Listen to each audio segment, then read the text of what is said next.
Toyota atstovybės darbuotojams nebūtinai tenka automobilį tvarkyti šiltoje vietoje. Jiems kartais tenka išvažiuoti ir į įvykio vietą. Į atstovybės servisą ateina klientas ir praneša, kad jo automobilis švilpia. Ypač įkyriai švilpia, kai važiuoja 140–150 km/h greičiu. Iš karto kyla klausimas, ar Lietuvoje maksimalus leidžiamas greitis nėra šiek tiek mažesnis? Klientas informuoja, kad jis važinėja ne vien tik Lietuvoje. Tebūnie.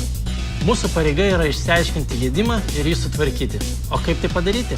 Reikia nugabenti automobilį į nuošalią vietą, kur važiuojant tiesiu keliu dideliu greičiu galima jį išbandyti. Kliento sutikimas gautas, mechanikai išvažiuoja ir tikrai negalima pasakyti, kad šį darbą jie atlieka nenoriai. Viena po kitos užklijuojamos skirtingos automobilių dalys. Veidrodėlių ir veidrodėlių korpuso oro tarpai, durelių ir priekinių sparnų tarpai, priekinių ir galinių durelių tarpai.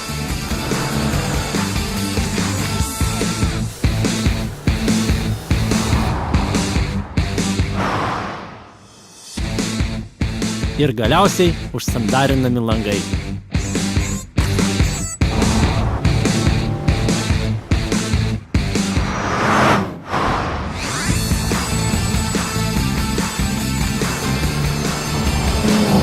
Vienas nedidelis plyšys, o švilpimas toks garsus. Galima sakyti, kad ir vėl viskas buvo išspręsta sėkmingai.